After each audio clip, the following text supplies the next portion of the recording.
Good morning student. प्यारे बच्चों, आज की क्लास में हम लोग जो डीएलएड का जो चैप्टर होगा, नेक्स्ट चैप्टर, वो चैप्टर नंबर कौन सा? थर्ड है। ओके,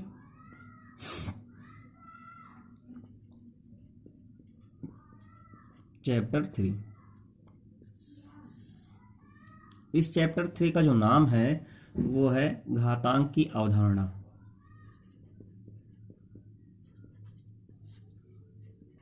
घातांक की अवधारणा। ओके, ध्यान से समझना, बहुत ही इजी चैप्टर है। इसको इंग्लिश में बोलते हैं कॉन्सेप्ट ऑफ पावर्स।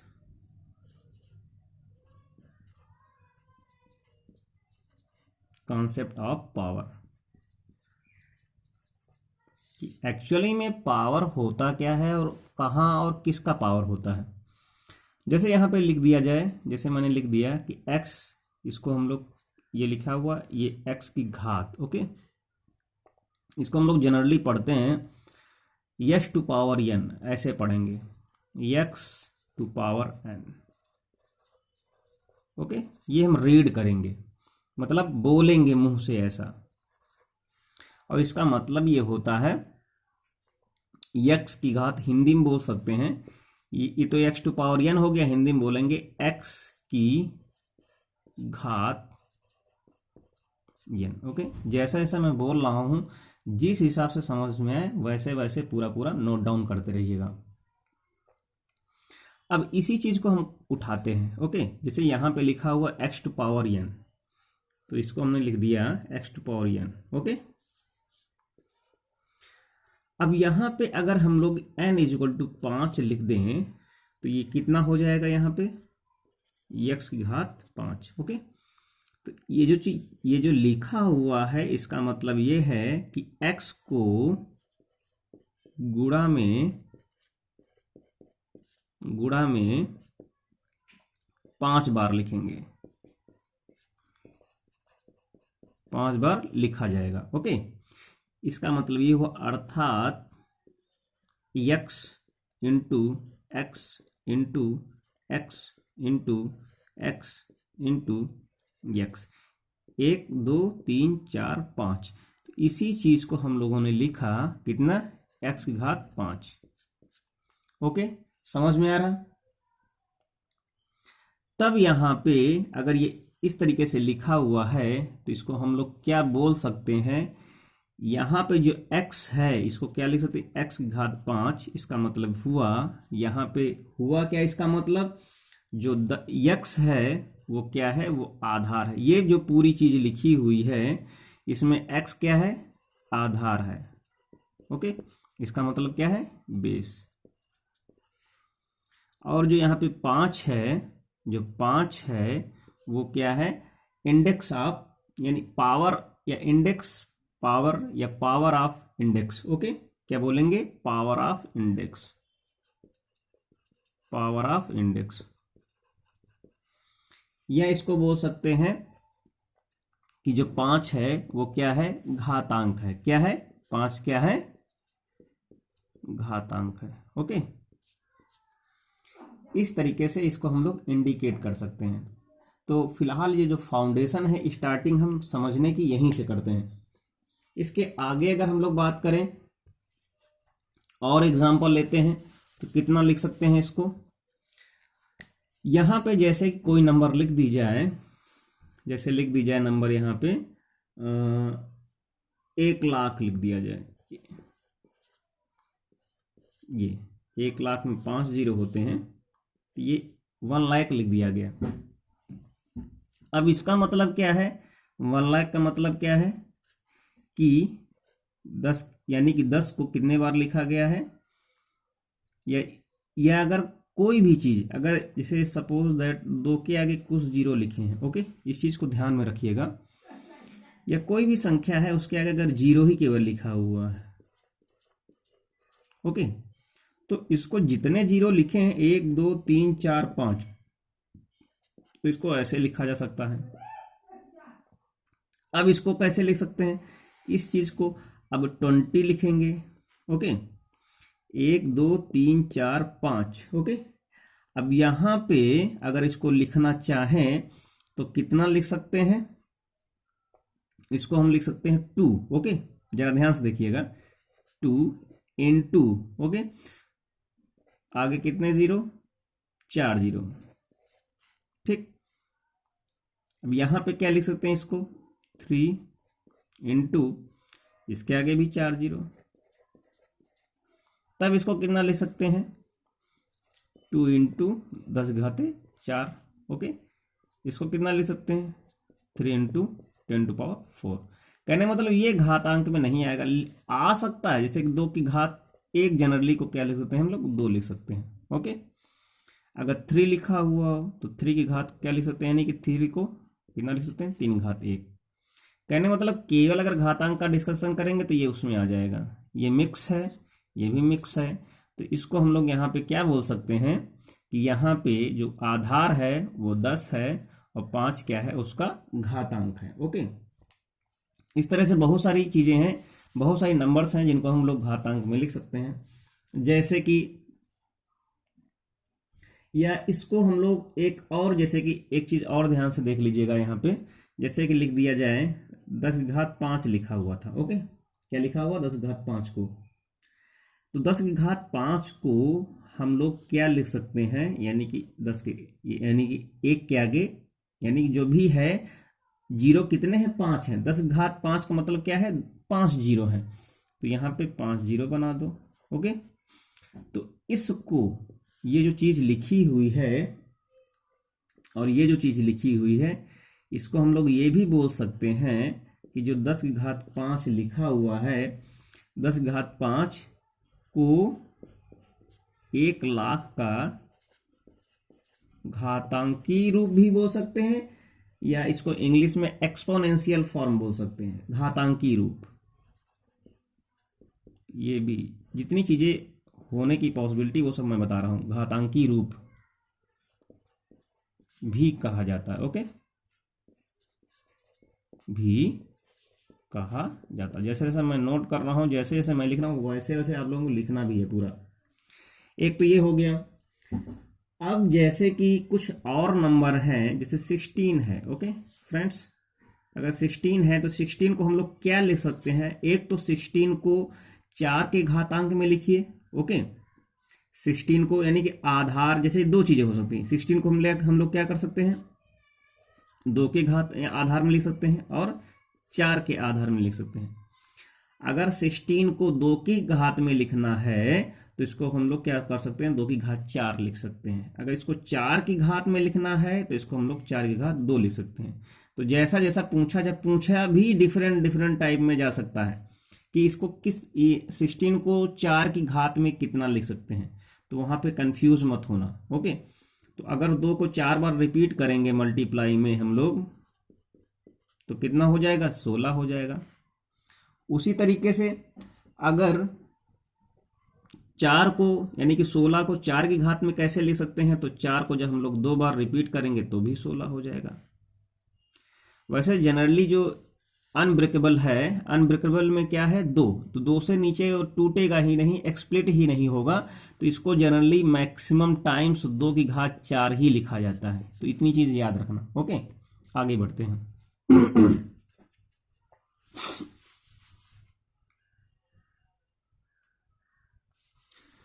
अब यहां पे बात आती है 81, 81। तो 81 को 9 की घात में भी तोड़ा जा सकता है और 3 की घात में भी तोड़ा जा सकता है। ओके, तो 3 को कितने बार लिख दें, तो सबसे पहले अगर इसको हम लोग लिखें तो 9 को अगर 2 बार लिख दें तो 81 हो जाता था। ओके, अब इस 9 को भी तोड़ दो तो ये कितना हो जाएगा, 3 × 3। इसको भी तोड़ दो तो ये भी हो जाएगा 3 × 3। ओके, तब इसको हम लोग यानी कि 3⁴ लिखेंगे तो कितना हो जाएगा ये। अब 3⁴ लिखा हुआ है तो जो 4 है ये क्या है, घातांक है। ओके, ये क्या है, घातांक है, और जो 3 है वो क्या है, आधार है। ओके, क्या है, आधार।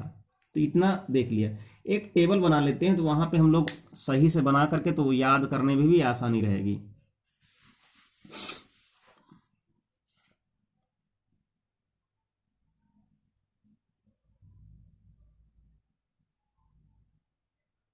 यहाँ पे टेबल जैसा मैं बना रहा हूँ वैसे ही आप लोग टेबल बना लीजिएगा।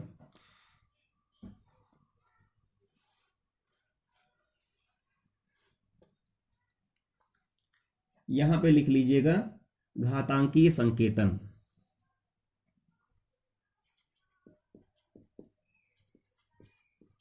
घातांकी टेढ़ा हो रहा संकेतन। ओके, तो दूसरी लाइन में यहाँ पे लिख लीजिएगा उसका यानी कि गुणा रूप क्या है, यानी मल्टीप्लिकेशन फॉर्मेट में हम लोग लिखेंगे क्या।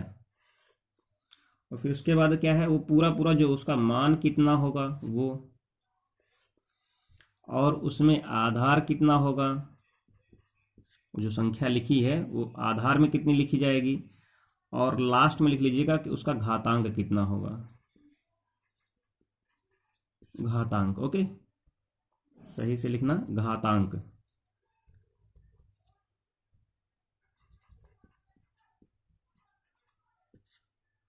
ओके, ये इस तरीके से यहाँ पे एक टेबल खींच लीजिएगा। अब यहाँ पे एक ऐसे लाइन खींच लीजिएगा ये। अब यहाँ पे घातांक में यानी कि घातांकी संकेतन में मैंने एक नंबर लिया 2 की घात 3। ओके, 2 की घात 3 का मतलब कितना है, 2 की घात 3 का मतलब कितना है, 2 की घात 3 का मतलब है 2 इंटू 2 इंटू 2। ओके, 3 बार मल्टीप्लीकेशन में लिख दिया। मान कितना आएगा, 2 दूनी 4, 4 दूनी 8। ओके, अब यहाँ पे जो लिखा हुआ है इसमें आधार कितना है 2, घातांक कितना है 3। ओके, तो इस तरीके से सो सिंपल, इस तरीके से हमने लिखा। आगे नेक्स्ट लिखा 3 टू पावर 2 लिख दिया। इसका मतलब क्या हुआ है, 3 को हमने गुणा में 2 बार लिखा। अब इसका मान कितना आएगा, 3 तरह का 9। यहाँ पे आधार कितना है, तो यहाँ देखेंगे आधार 3 है। ओके, घातांक कितना है 2 है। ओके, अब इसके बाद एक और नंबर लिख लेते हैं। एक लिखा हमने 5 की घात 6, इसको हमने लिखा 5 को यानी 6 बार लिखा, 1 2 3 4 5, ये 6। ओके, 5 को हमने 6 बार लिखा, तो यहाँ पे इसका जो मल्टीप्लिकेशन आएगा, 5 25, 25 पंचे 125। ओके, और 5 25, 25 पंचे 125, 125 गुणित 125 करेंगे तो 15,625 हो जाएगा। कितना हो जाएगा बच्चों, 15,625। ओके, अब यहाँ पे जो आधार कितना था, तो आधार 5 था और घातांक का मान कितना था, 6 था। तो ये इस तरीके से एक टेबल है, इसको आप लोग बना लीजिएगा। तो जैसे कभी कभी पढ़ेंगे तो वहाँ पे इस तरीके से हम लोग कर सकते हैं। ओके, अब कुछ क्वेश्चंस भी साथ में कर लेते हैं और करते जाते हैं उनको बार बार, एक जैसे प्रैक्टिस नहीं होती है, प्रैक्टिस के साथ साथ क्वेश्चन भी, यानी कॉन्सेप्ट के साथ प्रैक्टिस करना और फिर उसको जो है रिपीट करना बार बार जो है। तो यहाँ पे कुछ क्वेश्चंस हम लोग देखते हैं। जैसे यहाँ पे लिखा हुआ है 2 की घात, जैसे लिखा है कि अब अभी तक क्या था, हम लोग एज ए नेचुरल नंबर यानी कि नेचुरल नंबर थी या कोई भी इंटीजर था, इस पे देख रहे थे। अब जैसे कोई रेशनल नंबर लिखी हुई हो, जैसे लिखा हुआ है 2/3। ओके, 2/3 लिखा है और इसकी घात कुछ है। घात क्या हो सकती है, घात हम लोग लिख सकते हैं, यहाँ पे कुछ भी लिख सकते हैं, 5 लिख दिया गया। ओके, अब इसको कैसे लिख सकते हैं, अगर रेशनल नंबर में है, परिमेय संख्या है, तो इसको भी हम वैसे लिख सकते हैं 2/3।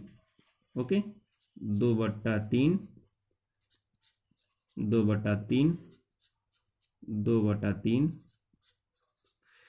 1 2 3 4 5। ओके, अब यहाँ पे क्या है, इस नंबर अगर इसको देखें तो यहाँ पर भी घातांक कितना है, घातांक कितना है 5 है, और जो आधार है वो कितना है 2/3। ओके, गुणा भी कर सकते हैं, 2 दूनी 4, दूनी 8, दूना 16, 16 दूना 32। तो यहाँ से कितना हो जाएगा 32। 3 तरह का 9, 9 त्रुक 27, 27 3 81, 81 का अगर हम लोग 3 से मल्टीप्लाई करेंगे तो 243 हो जाएगा। Okay, 3 Ekam 3, 3 but 24, 3 Ekam 3, 3 but 24, 243। तो ये क्या है, गुणा में आ जाएगी। ओके, कुछ और इम्पोर्टेंट जो है कॉन्सेप्ट हैं उनको भी देख लेते हैं। इम्पोर्टेंट कॉन्सेप्ट में पहला कौन सा आता है कि अगर इफ n क्या है, n एक प्राकृतिक संख्या है, n क्या है, एक प्राकृतिक संख्या है, या एक प्राकृतिक क्या है, एक धन पूर्णांक है मान लेते हैं, ये क्या है, एक पॉजिटिव यानी धन, पॉजिटिव क्या है, धन पूर्णांक। ओके, पॉजिटिव इंटीजर है, बात समझ में आ रही। पॉजिटिव इंटीजर को हम लोग हिंदी में बोलते हैं धन पूर्णांक, धन पूर्णांक। ओके, क्या है, धन पूर्णांक है, तो क्या होगा, धन पूर्णांक है। ओके, और एक मिनट इसको सही से देख लेते हैं। ऐसे करते हैं, n एक नेचुरल नंबर है, n क्या है, एक प्राकृतिक संख्या है, n एक प्राकृतिक संख्या है। ओके, और x क्या है, धन पूर्णांक है, पॉजिटिव पूर्णांक। बात ध्यान समझना, n क्या है, प्राकृतिक, यानी कि दो चीजें हैं। तो यहां पे अगर x की पावर n होगा तो हमेशा क्या होगा, हमेशा क्या होगा, एक धन पूर्णांक ही आएगा, हमेशा क्या होगा, एक धन पूर्णांक ही होगा। ओके, कहने मतलब क्या है, यहां पे समझ में आ रहा बात। एक्चुअली में बात ये है कि अगर x जो है कुछ भी हो, x क्या है, धन पूर्णांक हो, ऑलवेज क्या हो, धन पूर्णांक हो, मान लेते हैं कि 5 है, क्या है, 5 है, और n ऊपर कोई भी प्राकृतिक संख्या हो, कोई भी प्राकृतिक 10, 20, 2, 4, 5 कुछ भी हो, अगर 5 ही है या 2 ही है तो क्या होगा, हमेशा क्या आएगा, 5 को 2 बार लिखेंगे तो कितना हो जाएगा, 25। तो 25 क्या है, एक धन पूर्णांक है। बात समझ में आई।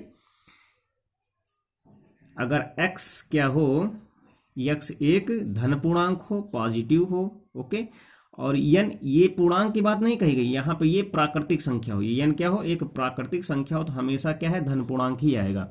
अब दूसरी बात इसी में देख लेते हैं, दूसरी बात देख लेते हैं, अगर n दो चीजें हैं, यहां पे दो चीजें हैं, इसको हटाते हैं। ओके, अब जो प्राकृतिक संख्या है ये n, ओके, n क्या है, प्राकृतिक संख्या है, तो एक हो सकती है यहां पे सम प्राकृतिक संख्या, ओके, दूसरी हो सकती है विषम प्राकृतिक संख्या, विषम प्राकृतिक संख्या। ओके, तो अब जरा मेरी बात ध्यान सुनना, दो केस बनेंगे। x क्या है, एक अगर पूर्णांक है तो x क्या है, एक बार पॉजिटिव पूर्णांक हो सकता है और एक क्या हो सकता है, दोबारा में निगेटिव पूर्णांक हो सकता है। ओके, पॉजिटिव पूर्णांक के केस में, पॉजिटिव पूर्णांक के केस में x की पावर कुछ भी हो, चाहे x जो है पॉजिटिव के केस में x चाहे सम हो, ओके, सॉरी, अगर x पॉजिटिव है, अगर x पॉजिटिव है तो फिर n चाहे सम हो चाहे विषम हो, हमेशा ये क्या आएगा, ये पॉजिटिव ही आएगा। ओके, जैसे एग्जांपल देख लेते हैं, कुछ भी ले लें, कुछ भी ले लें, अगर ये 5 क्या है, पॉजिटिव है, अब 5 की पावर चाहे 2 हो जाए, चाहे 5 की पावर 1 हो जाए, या 5 की पावर 3 हो जाए, या 5 की पावर 4 हो जाए, ये दोनों क्या है, विषम है घात में, और ये दोनों क्या है, सम है घात में, लेकिन फिर भी क्या आएगा, पॉजिटिव आएगा। क्या आएगा, पॉजिटिव ही संख्या मिलेगी, निगेटिव मिलेगी ही नहीं। ओके, अब दूसरी बात, अब ये तो ये रही बात, अब दूसरे वाले टॉपिक पे आते हैं। यहां पे लिखा हुआ निगेटिव क्या है, x निगेटिव हो जाए, तो x निगेटिव दो चीजों पे डिपेंड करेगा। अगर की मान चलते हैं कि अगर x निगेटिव है, ओके, जैसे -x लिख दिया है हमने, ओके, अब एक बार हमने n लिख दिया, और ये कैसा है, ये सम लिख दिया, कैसा है, सम प्राकृतिक संख्या, और एक बार हमने लिख दिया x की घात n ही लिखा, और उसको हमने ये विषम लिख दी। ओके, जब माइनस एक्स होगा और जब घात एक्स यानी कि सम होगी तो वैल्यू कैसी होगी, पॉजिटिव। और घात अगर विषम होगी यानी कि ऋण पूर्णांक है, इसका मतलब क्या है, ऋण पूर्णांक। दोनों कैसे हैं, ऋण पूर्णांक हैं, निगेटिव इंटीजर हैं। ओके, कैसे हैं प्यारे बच्चों, निगेटिव इंटीजर। तो मान कितना होगा इसका, निगेटिव होगा।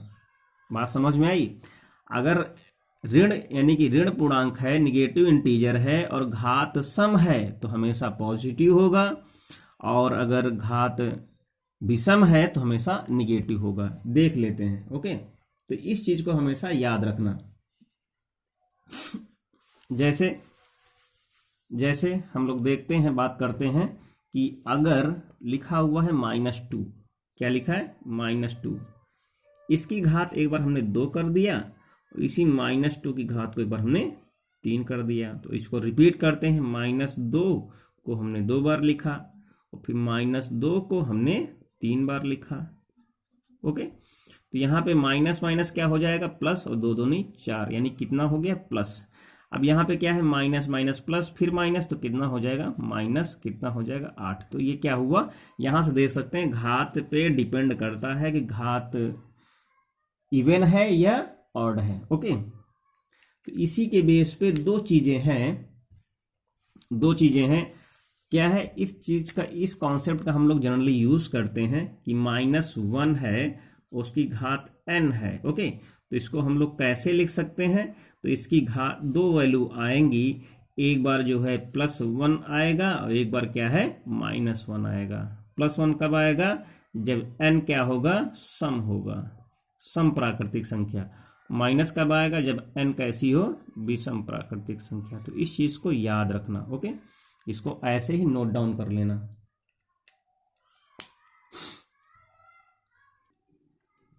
इसके बाद हम लोग बात करते हैं घातांक के नियम के बारे में। तो आप लोग हेडिंग डाल लीजिएगा, घातांक के नियम।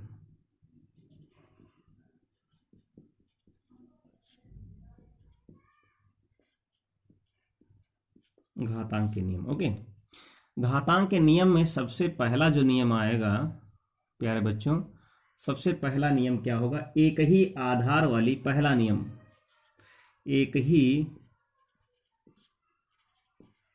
आधार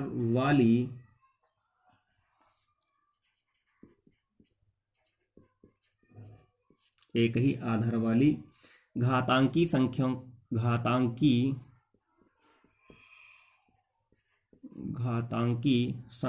का गुणनफल। ओके,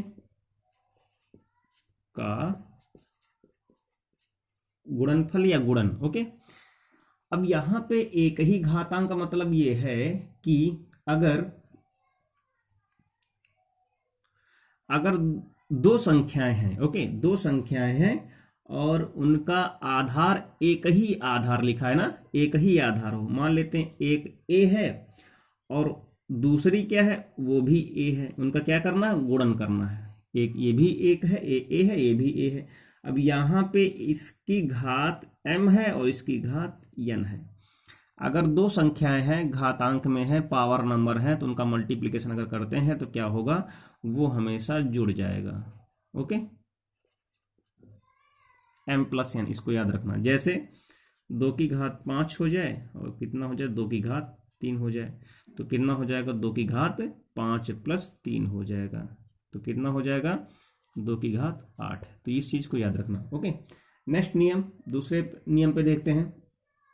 दूसरा नियम लिखा है, अगर एक ही आधार है। ओके, अब यहां पे क्या था, गुणा था। ओके, एक ही आधार वाली घातांकी संख्याओं का विभाजन हो जाए, यहां पे नियम नंबर 2, बाकी सब कुछ वही है, क्या हो जाए, वहां पे गुणन था, यहां पे क्या है, विभाजन हो जाए, भाग कर दें, यानी विभाजन।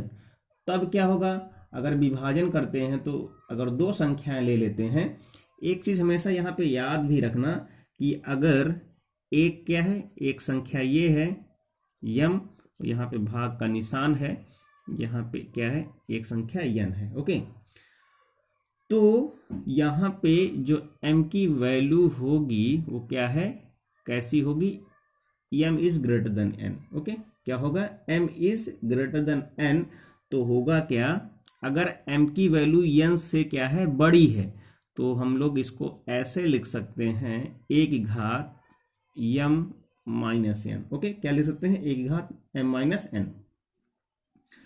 अगर एक चीज और है कि अगर यहाँ पे इस m की घात n से एक चीज और, अगर, तो इसको हम लोग जनरली यही लिखेंगे, घटा देंगे उसमें m और m और n दोनों क्या है, ये दोनों क्या है, ये पूर्णांक है। ओके, और कैसे पूर्णांक है, धन है, पॉजिटिव इंटीजर है। कैसे हैं दोनों, पॉजिटिव इंटीजर है, और m n से बड़ा है, तो इस तरीके से लिख सकते हैं।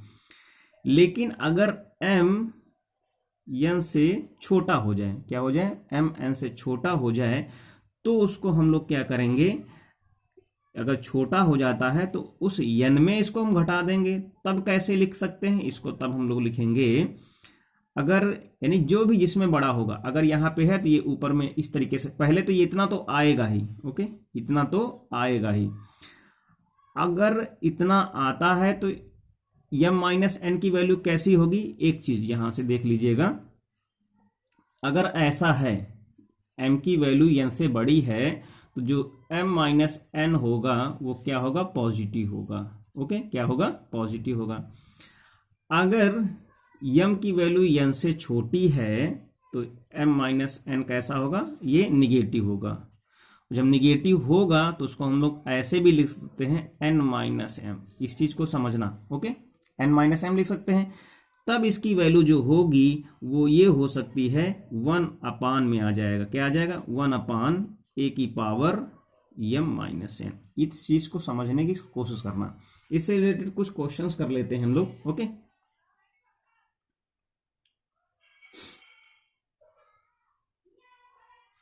यहां से क्वेश्चन कर लेते हैं तो और एग्जैक्ट समझ में आ जाएगा। जैसे कि यहां पे लिख दिया गया कि 2 की घात 7 भागित 2 की घात 3। ओके, तो इसको हम लोग क्या लिखें, 2 की घात 7 माइनस 3, तो कितना हो गया, 2 की घात 4। ओके, हो गया। अब जैसे कि यहां पे हमने लिख दिया 2 की घात 5 भागित 2 की घात 7 लिख दिया। ओके, तो इसको हम लोग कितना ले सकते हैं, 2 की घात कितना ले सकते हैं, 5 माइनस 7, तो कितना हो जाएगा, 2 की घात माइनस 2 हो जाएगा। ओके, तो वही जो चीज है इसको हम लोग क्या लिख सकते हैं, 1 अपान में लिख सकते हैं 2 की घात 2। ओके, यानी कि 1/4। तो यही समझाने का मतलब था कि जो वैल्यू होगी वो क्या होगी, वो अपान में आ जाएगी, 1 अपान में आ जाएगी। ओके, नेक्स्ट रूल के बारे में बात करते हैं।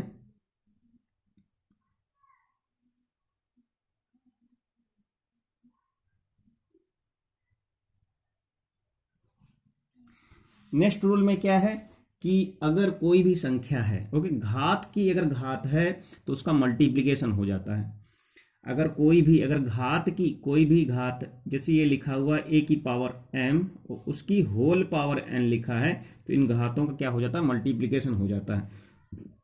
तो इसको हम लोग लिख सकते हैं a की घात mn। ओके, यानी कि घात की अगर घात है, दोनों घातों का क्या हो जाता है, मल्टीप्लिकेशन हो जाता है। और एक चीज है कि दूसरा नियम, इसके बाद नेक्स्ट नियम क्या है, इस नियम को भी देख लेते हैं। नेक्स्ट नियम क्या है कि जैसे कि अभी इससे पहले जो हमने देखा है कि जैसे कि लिख दिया जाए, जैसे 5 की घात यहाँ पे 2 है, उसकी होल पावर 3 लिख दिया जाए, तो कितना हो जाएगा, 5 की घात, इनका गुणा कर देंगे तो 5 की घात 6 हो जाएगा। ओके, कितना हो जाएगा, यहाँ से देख सकते हैं 5 टू पावर 6 हो जाएगा। इसके आगे देखते हैं कि अगर बेस डिफरेंट हो, क्या हो, बेस डिफरेंट हो, जैसे कहने का मतलब ये है, यहां पे लिखा है a की पावर m इनटू में लिख दिया गया b to power m। Base different हो और घात क्या हो, सेम हो, तो क्या हो सकता है, दोनों जो बेस हैं उनका मल्टीप्लिकेशन हो जाता है और उनकी कॉमन पावर m लगा दी जाती है। ये बात समझ में आई। जैसे यहाँ पे लिखा है 2 की घात 5 लिखा है और इनटू में 3 की पावर 5 लिख दिया गया, तो होगा कितना, 3 दूनी 6 और 6 की घात 5 लिख दिया जाएगा। ओके, तो इस तरीके से हम लोग कर सकते हैं।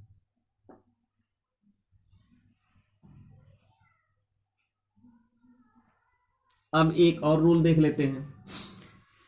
जैसे कि यहां पे एक लिख दिया गया a टू पावर, डिवीजन में है a टू पावर n, कितना है, a to power n divided by b to power n। Okay, जैसे यानी मल्टीप्लिकेशन था कि पावर सेम है और क्या है, बेस डिफरेंट है, तो मल्टीप्लिकेशन में था, अब गुणा में भी होगा, तो इसको हम लोग लिख सकते हैं, यानी दोनों को क्या कर सकते हैं, इस तरीके से लिखने के बाद यहाँ पे हम लोग n लिख सकते हैं। जैसे हम लोगों ने अभी स्टार्टिंग में देखा था कि 2/3 था या 2/5 था, उसकी घात समथिंग थी, तो उसको हम लोगों ने क्या किया हुआ था, उसको रिपीट करके लिखा हुआ था, जितने बार कह रहा था उतने बार उसको हमने लिखा हुआ था। ओके, कुछ चीजें और हैं यहाँ पे, जैसे कि अगर a की पावर यानी कि कुछ इस तरीके से हो, 1/2 हो, तो उसको हम लोग स्क्वायर रूट a लिख सकते हैं। 1/3 है, जैसे कि अगर इस तरीके से a की पावर 1 है, तो उसको हम लोग लिख सकते हैं, ये क्यूब रूट लिख सकते हैं यहाँ पे। ओके, यहाँ पे इसका मतलब 3। यहाँ पे जनरली अगर ये लिखा है तो इसका मतलब घात कैसी होगी, 1/2 होगी। अगर इसी के अंदर अगर 2 लिख दिया जाए तो इसका भी मतलब वही सेम होता है। ओके, अगर इसकी जगह पे अगर 3 लिख दिया जाए तो कितना होगा, नीचे 2 तो आता ही रहेगा, ऊपर कितना हो जाएगा, 3 हो जाएगा। ओके, सॉरी, कितना हो जाएगा, 2 की जगह पे यहाँ पे ये 2 था, तो इसकी जगह पे कितना हो जाएगा, 1/3 हो जाएगा। बात समझ में आई। ओके, अगर इसकी जगह पे 4 हो तो 1/4 हो जाएगा, अगर इसकी जगह पे 5 हो तो 1/5 हो जाएगा। इसका कहने मतलब क्या है, यहाँ पे जितनी भी पावर होगी वो क्या हो जाएगा, इस तरीके से वो चेंज होता हुआ चला जाएगा। ओके, अगर जैसे यहाँ पे लिख दिया जाए, यहाँ पे x लिख दिया जाए और यहाँ पे लिख दिया जाए कोई भी नंबर 2 लिख दिया जाए, इसका मतलब क्या है, 2 की घात 1/x हो जाएगा। बात समझ में आई। अगर यहाँ पे लिख दिया जाए कि m लिख दिया जाए और यहाँ पे x लिख दिया जाए, इसका मतलब क्या हुआ, x की पावर 1/m हो जाएगा। बात समझ में आ रही। तो इस तरीके से हम जो है घातांक को लिख सकते हैं। एक क्वेश्चन है, उसको हम लोग सॉल्व करने की कोशिश करते हैं, और कुछ क्वेश्चन मैं आप लोगों को भी दूंगा जिससे कि आप लोग कैलकुलेट कर सकें। जैसे यहाँ पे लिखा हुआ है कि a की पावर 1/-3 लिखा हुआ है, और इनटू में यहाँ पे लिखा है 2a। ओके, इसकी घात लिखी हुई -1/2 लिखी है। इसको सॉल्व करना है, क्या करना है, इसको सॉल्व करना है। तो इसको सॉल्व करने का मतलब ये है कि अगर इसको हम लोग सॉल्व करते हैं तो यहाँ पे सबसे पहले a जो है उनको देख लेते हैं, या इसको हम लोग यहाँ पे क्या करते हैं, सबसे पहले ये 2 पे, इस पे कोई घात नहीं है, तो इसको हम लोग क्या करेंगे, साइड में लिख देंगे। फिर इसके बाद क्या लिखा हुआ है, a की घात -1/3 और इनटू में a की घात -1/2, यानी कि घात सेम है इसलिए क्या हो जाएगा, सॉरी, बेस आधार सेम है इसलिए घात जुड़ जाएंगे, तो यहाँ पे 2 हो जाएगा। और इसको हम लोग क्या लिख सकते हैं, a की घात -1/3 और -1/2, दोनों को हम लोग सॉल्व कर लेंगे तो कितना आ जाएगा, यहाँ पे एलसीएम 6 हो जाएगा। दोनों को जोड़ना है, जैसे कि इस तरीके से जोड़ते हैं हम लोग फ्रैक्शन को, तो यहाँ से कितना आ जाएगा, अगर इसको जोड़ें तो कितना हो जाएगा, -5/6 हो जाएगा। तो इसको हम लोग लिख सकते हैं 2 की घात a की पावर 2 इंटू a की पावर -5/6। ओके, तो ये आंसर इसका आ जाएगा। अगर इसको चाहें तो और लिख सकते हैं, पॉजिटिव में लिख सकते हैं, हर में नीचे जाएगा तो उसको जो है, यानी जैसे जो है नीचे चला जाएगा क्या हो जाएगा, पॉजिटिव हो जाएगा। मैं कुछ क्वेश्चन दे रहा हूं, आप लोग उनको सॉल्व करके लाना। तो एक पहला क्वेश्चन है, फटाफट मैं क्वेश्चन लिख दे रहा हूं। 2a की पावर -2 में a की पावर -3/2। ओके, तो इसको जो है आप लोग इसकी वैल्यू निकालना, जैसे इससे जस्ट पहले वाले क्वेश्चन में हमने किया हुआ है। दूसरा क्वेश्चन है, लिखा है 243। ओके, इसकी घात लिखी हुई है 3/5, इसका मान निकालना है, इसकी भी वैल्यू को आप लोग जो है सॉल्व करना है। ओके, और फिर उसके बाद क्या करना है, तीसरा क्वेश्चन है, क्या लिखा है, 31,225, इसको घातांक में लिखना है। ओके, किसमें लिखना है, घातांक में लिखना है। और फिर उसके बाद चौथा, 5 क्वेश्चन मैं दूंगा। चौथा क्वेश्चन है -2/3 लिखा है, इसकी पावर है 5, इसकी वैल्यू लिखनी है कितनी होगी। एंड लास्ट क्वेश्चन है 3 की घात 12। ओके, 3 घात 12 और इंटू 3 की घात 7। ओके, और डिवाइडेड बाय 3 की घात 25, इसका मान निकालना है। इसमें बॉडमॉस रूल लगेगा तो इतना याद रखना। Okay, BODMAS। ओके, तो इतने क्वेश्चन हैं, आप लोग सॉल्व करना। कहीं पर भी कोई प्रॉब्लम हो कमेंट बॉक्स में लिखना है, ग्रुप में जहां पर भी मैं इसको शेयर करूंगा वहां पे जो है अपने डाउट बता सकते हैं, कोई भी प्रॉब्लम हो। अगर कोई भी कैंडिडेट चैनल पे नया है तो चैनल को सब्सक्राइब कर लें और वीडियोस को लाइक करते रहें, शेयर करते रहें, अपने जो फ्रेंड सर्कल में जिनको जिसको भी नीड है उन तक जो है शेयर करते रहें। Okay, thank you, take care.